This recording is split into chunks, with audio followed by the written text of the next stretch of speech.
దూరదర్శన్ యాదగిరి ప్రేక్షకులకు సన్మార్గం కార్యక్రమంలో ఈరోజు శుభ సంకల్పములు అనే అంశముల గురించి వివరించబోతున్నాను. ప్రధానంగా ప్రారంభంలో ప్రార్థన. ఆపదామపహర్తారం దాతారం సర్వసంపదాం లోకాభిరామం శ్రీరామం భూయో భూయో నమామ్యహం. వాల్మీకి రామాయణంలో శుభ సంకల్పములు అనేటువంటి అంశములు ఉన్నాయి. ఈ సంకల్పం అనేటువంటిది మనస్సు ప్రకారంగా జరుగుతుంటుంది. మనస్సు సంకల్పము వికల్పము రెండు చేస్తుంటుంది. ఒక్కోసారి చేసిన సంకల్పం వికల్పం కూడా చేస్తుంటుంది. ఇవి ఎలా ఉంటుందంటే ధైర్యము అధైర్యము, జ్ఞానము అజ్ఞానము, శ్రద్ధ అశ్రద్ధ, ఇట్లా ఈ విధంగా పలు విధాలుగా ఉంటుంది. అంటే వ్యతిరేకంలో వచ్చినప్పుడు వికల్పాలు చేస్తుంటుంది.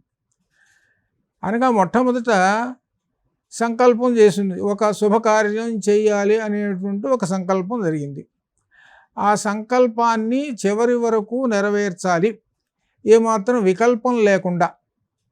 కానీ ఈ మనస్సుకున్నటువంటి లక్షణం ఏమిటంటే చంచలం హి మనః, మనస్సు ఎప్పుడూ చంచలంతో ఉంటుంది. కాబట్టి అటువంటి మనస్సుని నిగ్రహించుకోవాలి. ఆ నిగ్రహించుకున్నప్పుడు మనస్సు నిశ్చలమవుతుంది. ఆ నిశ్చలమైనప్పుడు ఏ శుభమైనటువంటి కార్యాన్ని సంకల్పం చేయాలనుకున్నావో నెరవేర్చాలనుకున్నావో అది నెరవేరుతుంది. ఇది ముఖ్యమైనటువంటి విశేషం. ఇది మనకు రామాయణంలో కనపడుతుంటుంది. రామాయణంలో విశేషంగా రామచంద్రమూర్తి యొక్క సంకల్పములన్నీ కూడా సత్సంకల్పములు. అవన్నీ కూడా ఆ సంకల్పములన్నీ కూడా చివరి వరకు నెరవేరినాయి. మొట్టమొదటగా రామచంద్రమూర్తి యొక్క సంకల్పం ఏమిటంటే పితృ యొక్క ఆజ్ఞ, దానికి వికల్పం లేకుండా ఉండాలి. పితృ యొక్క ఆజ్ఞ ఏదైతే చెప్పారో తండ్రి ఆజ్ఞ దానిని పాటించడం అనేటువంటిది ఒక సంకల్పం. ఇది ఒక శుభ సంకల్పం. ఇది ఆ శుభ సంకల్పం చివరికి ఎంతవరకు వచ్చింది అని అంటే మానవ సమాజానికి గొప్ప పరిణామం తీసుకొచ్చిందనమాట. ఒక మంచి ఒక సూక్తిని శుభాన్ని చేకూర్చినటువంటిది అనమాట. అందుకని ఉదాహరణగా మనకు రామచంద్రమూర్తిని మొట్టమొదటి శుభ సంకల్పములు ఆయన ప్రారంభించాడు, అది చివరి వరకు నెరవేర్చాడు. అట్లనే లక్ష్మణస్వామి కూడా ఎల్లప్పుడూ కూడా వాళ్ళు సత్కర్మాచరణ ఎందే వాళ్ళ యొక్క మనస్సులు ఉంటాయి. సత్కర్మాచరణ ఎందు ఉన్నప్పుడే శుభ సంకల్పములు అవుతాయి. ఎల్లప్పుడూ మానవుడు కోరుకునేది ఏమిటంటే శుభాన్ని కోరుకుంటాడు, కానీ అశుభాన్ని ఎందుకు కోరుకుంటాడు? కాబట్టి శుభం అనేటువంటిది కావాలి. కాబట్టి వాల్మీకి రామాయణంలో ప్రారంభం నుంచి చూడండి, రామచంద్రమూర్తి వచ్చినప్పుడు, అడవికి వచ్చినప్పుడు ఆయన సంకల్పం ఎలా ఉన్నది అంటే రాక్షస సంహారం చేయాలి అనేటువంటి ఒక సంకల్పం. ఎందుకు చేయాలి అని అంటే ధర్మ సంస్థాపన. ధర్మ సంస్థాపన అనేటువంటిది ఒక సంకల్పం. ఆ సంకల్పాన్ని నెరవేరాలి. ఆ సంకల్పం శుభమైనటువంటిది అనమాట. అది కేవలం ఒక్కళ్ళకే కాకుండా సమాజం మొత్తానికి ఉండేటువంటి ఒక శుభ సంకల్పం. కాబట్టి అక్కడ ఋషులు ప్రార్థనని మన్నించి ఆయన ఒక నిర్ణయం తీసుకున్నాడు, ఒక సంకల్పం. ఏమనంటే మిమ్మల్ని అందరినీ రక్షిస్తాను, రాక్షస సంహారం చేస్తాను, మిమ్మల్ని అందరినీ ఇక్కడ విశేషం ఏమిటంటే గొప్ప విశేషము, ఆ శుభకార్యము కోసము మనస్సుని మరొక మార్గంలో వెళ్లకుండా నీ చివరి వరకు ఉంచటము, అనగా నిశ్చయ మనస్సుతో ఉండటమే గొప్ప విశేషం. అది అనగా కార్యక్రమం చివరి వరకు పూర్తయ్యేదాకా ఉండాలి. మధ్యలో ఎక్కడ కూడా ఆ వికల్పం అనేటువంటిది రాకూడదు.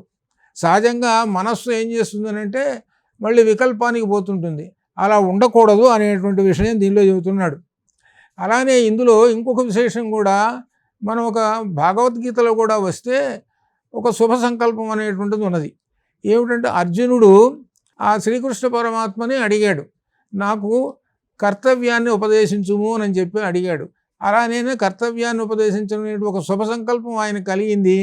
ఆ విధంగా జరిగింది.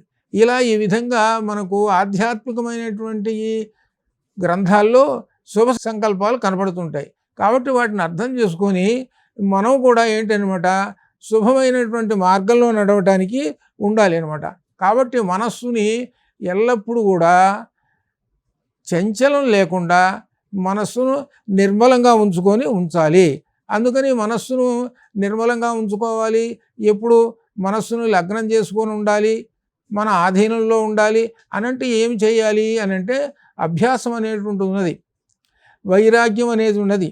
అనగా ఉద్దేశం ఏమిటంటే మనస్సుని ఒక నిశ్చితమైనటువంటి అభిప్రాయంలో ఒక మార్గంలో నిలపాలంటే ఒక జ్ఞానం ఉండాలి, అభ్యాసం ఉండాలి, ఈ విధంగా ఉండాలి.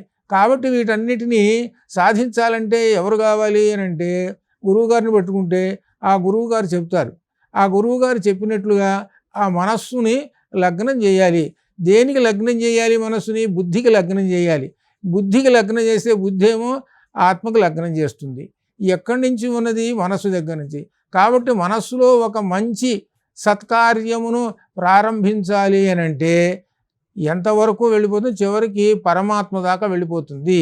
అనగా పరమాత్మ యొక్క అనుగ్రహాలు ఉంటేనే ఇవన్నీ కూడా జరుగుతాయి. శుభ సంకల్పములు అన్నీ కూడా ఇవన్నీ కూడా అనమాట. ఇట్లా ఈ శుభ సంకల్పముల సందర్భంలో ఇంకా రామాయణంలో కూడా గొప్ప విశేషాలు ఉన్నాయన్నమాట. ఇంకా చెప్పుకోవాలంటే చాలా విశేషాలు ఉన్నాయన్నమాట.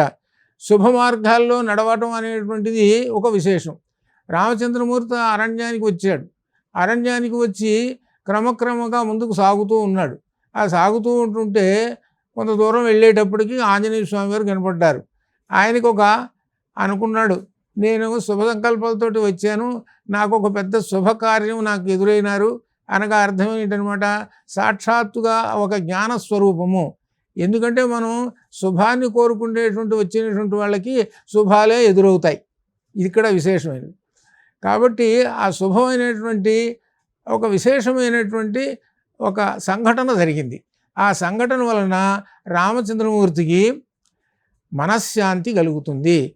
కాబట్టి శుభ సంకల్పాలు ఏదైనా కనుక నీవు ప్రారంభంతో చేసుకొని వెళుతూ ఉన్నావంటే నీకు ఎటువంటి మనక్లేశములు ఉండవు, చివరికి మనశ్శాంతి కూడా లభిస్తుంటుంది.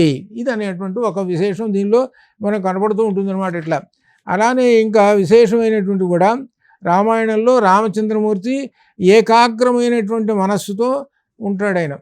ఆయన మనస్సు ఒకటే, ఆయన బాణము ఒకటే. అనగా మరొకటి మాత్రం ఉండదు ఆయనకి. అనగా ఏదైతే ఆయన ప్రారంభం చేశాడో ధర్మ అనేటువంటి ఒక మూలము, ధర్మము అనేటువంటిది ఒక మూలం. ఆ ధర్మం అనేటువంటిది శుభం. సహజంగా అందరూ ఏమనుకుంటారంటే శుభం అంటే అంత మంచే కదా అని అన్నారు. దాని శుభం అనేటువంటి పదానికి ఏంటంటే ధర్మయుతమైనటువంటి ఏ కార్యమైతే ఉన్నదో అదంతా శుభకార్యము, ధర్మయుతమైనటువంటిది.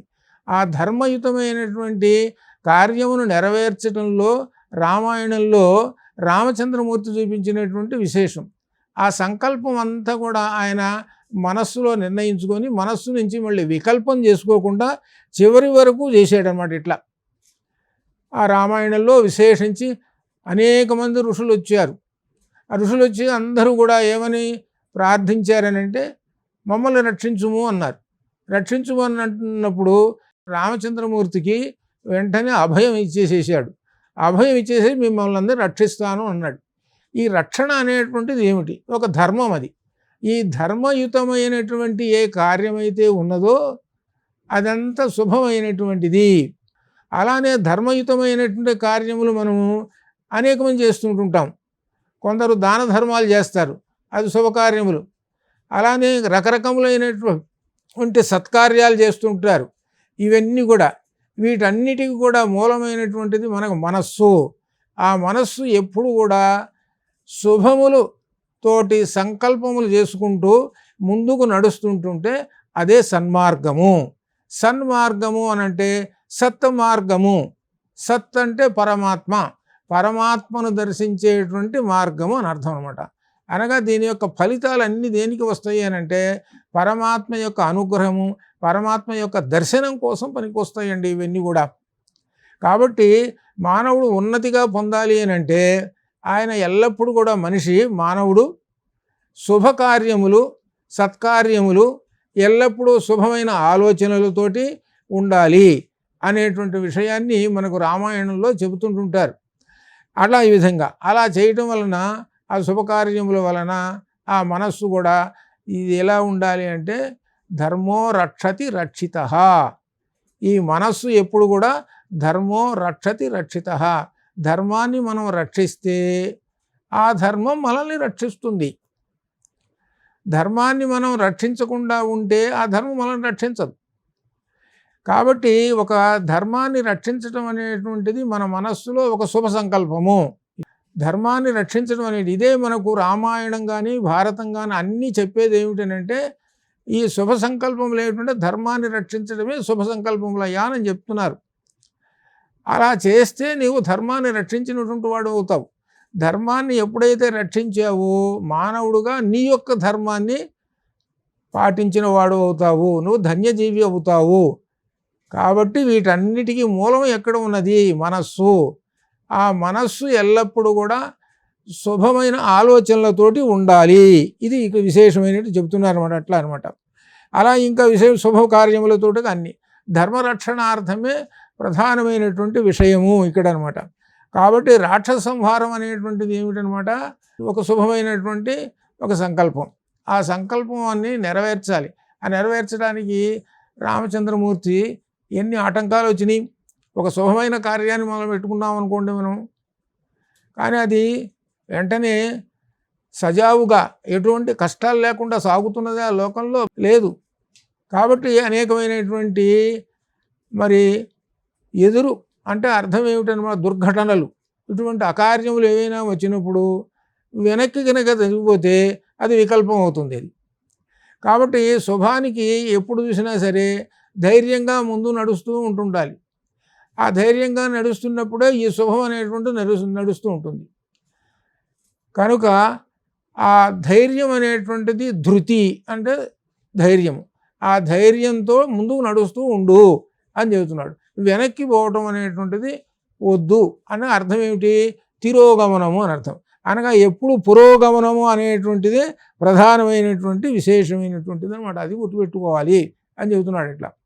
అలానే ఇక్కడ ఇంకొక విశేషాలు ఏమిటంటే మనకు రామాయణంలో గొప్ప విశేషాలు మొదటి నుంచి కనుక చూస్తుంటే ఒక సంకల్ప శుద్ధి అనేటువంటి ఉన్నది. సంకల్ప శుద్ధి అని అంటే ఒక సంకల్పం నెరవేర్చుకు భావం వచ్చినప్పుడు మనస్సులో అది శుద్ధి.